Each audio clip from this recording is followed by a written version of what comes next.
Welcome back to the channel, everyone, in this week's comic book recap and review. This is part 3 of a 4-part series on the Dark Knights. We've already covered the Red Death, Murder Machine, Dawnbreaker, and the Drowned. Next up, we have The Merciless. We begin on Earth 12 in the Dark Multiverse, sometime in the past, with the tale of the Wrathchild. The Batman holds the lifeless body of Diana Prince in his arms, seemingly at the end of the war that should have been the last of all wars. We quickly skip ahead to Earth 0, present day in Langley, Virginia, the War Room in Argus headquarters. The heads of SHADE, the DEO, Task Force X, and the US military are gathered to discuss the fact that they are under full-scale invasion and the main members of the Justice League are missing in action. The group argues over what course of action to take, whether they can trust the superheroes left, or whether they should just drop experimental weapons like Valhalla, a bomb that uses Kryptonian sunstones, and none of the participants seem to trust each other. Suddenly, there is a shockwave from above and a security breach on the upper levels of Argus. What can only be described as a medieval knight with the symbols of both the Batman and Wonder Woman on his chest has arrived. This is the Merciless, and he recounts the days his war began, with a bullet in Crime Alley and mercy in his heart, and this new invader declares that he was foolish to think that way. Our invader burns through any resistance, using a sword to give everyone, in his words, a clean death, while blocking out the pleas of the voice of Diana in his head to have mercy and let them all live. In the lower levels, the general targets Argus headquarters with the Valhalla bomb, which will kill millions to save billions, and only Steve Trevor sees the insanity of this action. The Merciless remembers how Diana loved a man named Trevor long ago during the war, and he also remembers how she lost him. We return to the past, Earth 12. Ares had begun a 2-year war. He had forged a new helmet that amplified his powers 100-fold. Batman and Diana never expected to win, but they did, and it cost Wonder Woman her life. The Batman swears to Ares that he will pay for this loss, to which Ares answers back, "Who are you to challenge a god?" The Batman picks up Ares' helmet and places it on his own head, despite the warnings from Diana about its ability to corrupt. But the Batman believes he can become a better god of war, one that will instill honor, ethics, and codes and rules. With this new power, he can reshape all war. Back in present-day Earth 0, a military shuttle built by Ferris Aircraft receives orders to drop the Valhalla weapon on Langley, and the crew cannot believe what they are being ordered to do, but prepare to execute it nonetheless. The leaders of Earth's defense forces continue to argue and outright fight with each other, but it's too late for them. The Merciless has arrived, and he talks to the memory of Diana that haunts him, letting her know that they will not act like she thinks they will. They will not band together or look for a solution. They will turn on each other. As well, the Merciless lets her know that he misses her. Back on Earth 12, as the Batman became the Merciless, he stripped away all of his fear, had become fully corrupted by the helmet, with a new understanding that codes and honor meant nothing, only victory. And as he stormed the gates of Olympus, he heard a voice, very much like his own, except this voice chilled him to the bone. The one who laughs has arrived, with Robins in tow. He tells this Bruce Wayne that he cannot win this war. He will never win because the rules are stacked against him. And despite everything he has accomplished, he will never tell Diana that he won or be able to rebuild the world on the ashes of the old, because this is the dark multiverse, and in a few minutes, this Earth will cease to exist. The one who laughs delivers the same offer he has to the other Dark Knights, and Bruce, knowing that he is speaking the truth,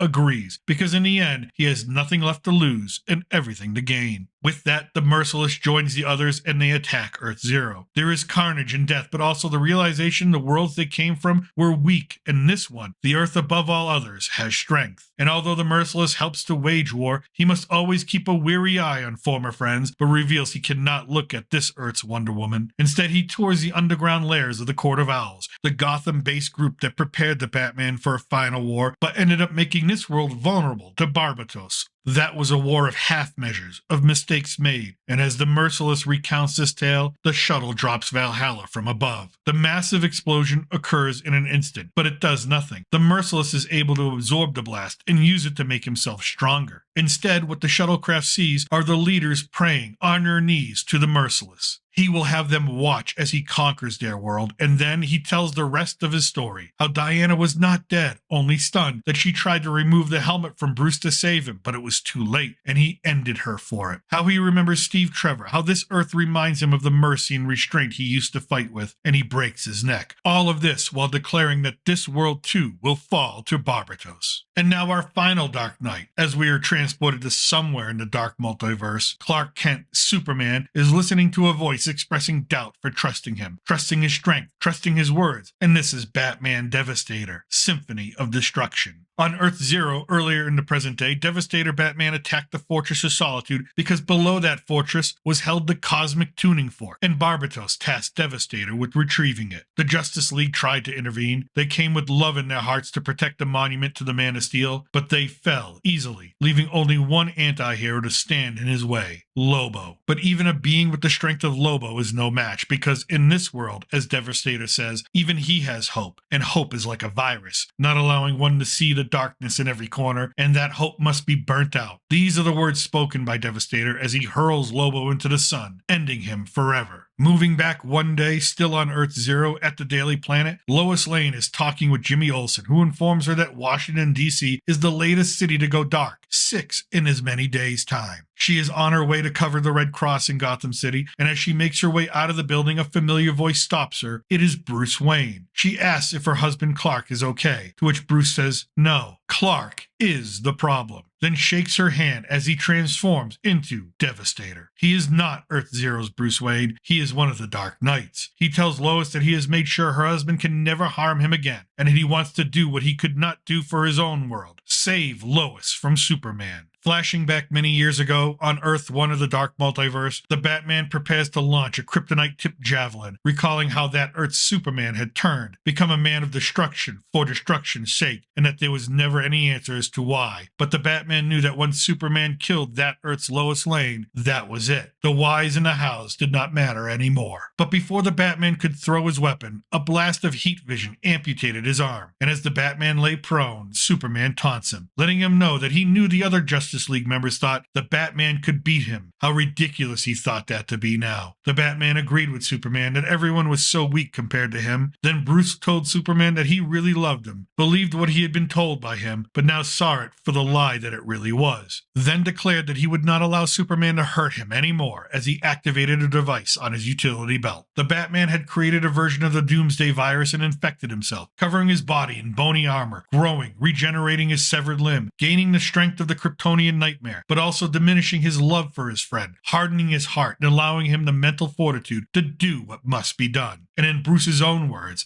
it felt effing great. In a short but brutal fight, this new Batman Doomsday creature exhales kryptonite into Superman's face and impales him through the chest, ending him. And with that came not sorrow for the death of his friend, but a growing anger that the Batman had held back for far too long. But it was too late for his world. He had used the Doomsday virus past the time it could have helped inoculate the planet from Superman's wrath, and Earth 1 of the Dark Multiverse was in ruins. It was too late until the One Who Laughs appeared. This is the first time one of the Dark Knights sees him as a version of the Joker, someone who is supposed to be dead, but the One Who Laughs corrects him. He lets this Batman know that they are very much alike, Batmen who come from broken planets never meant to be. He tells this Batman of a world where Superman lives and everyone still believes in him. This is all it takes for our Devastator Batman to demand that he, the One Who Laughs, take him there immediately. Back on Earth Zero one day ago, the citizens around Devastator and Lois begin to transform into Doomsday-like creatures, most of them dying from the change, but Lois is not changing because she is the carrier of the virus, triggered by Devastator's arrival. She is temporarily immune because of all the solar radiation she has absorbed from being in such close proximity to Superman all these years. And as Devastator begins to leave, Superwoman arrives with Guardian and others to confront him. Devastator tells her that he will show her exactly what the symbol of the House of L really means, and as that fight rages, Lois returns home to enact the Last Son protocol. But her son, Superman's son, is trying to leave to help Kara because he can see that she is getting infected too and won't survive. Lois stops him, convinces him to go into a safe room, a room built so strong that not even his father could break into it. Lois places him inside and remains outside because she too has begun to feel the effects of the Doomsday virus. As Jonathan begs his mother for hope, she begins to turn fully into a nightmarish creature, and the words of Devastator ring out. He wants Clark to know that he saved Lois and Jonathan this time, saved everyone, gave them the strength to stand against him, harden their hearts so that they will never believe in his empty promises of hope and truth ever again. We next see Devastator delivering the cosmic key to Gotham, letting Clark know that this is all his fault, that Earth Zero is the heart of creation, but Superman's fears are what created the cursed worlds they all came from. And as Devastator places the cosmic key on the mountain that mysteriously appeared in Gotham, the power of Barbatos and the key begin to reshape reality reality. And we get a look at Superman trapped in a prison of the dark multiverse with thousands of corpses, only able to look on as his entire world is dragged into devastation. With this, the gathering of the Dark Knights is now complete. Only one more piece to explore, the origins of the Batman Who Laughs, coming in part 4. I hope you enjoyed this look at the origins of the Merciless and Devastator, as well as parts 1 and 2 of our recap of the origins of the Dark Knight. And if you want more comic book fun, click on the thumbnails at the end of this video for my Welcome to the Comicverse playlist and my movie review playlist. And let me know in the comment section below, who is your favorite Dark Knight? If you did like this video, please remember to like, subscribe, and most importantly, share it out with others. I thank you for watching, and remember, I'm still your reluctant gringo, and from south of the border, salud and a huevo.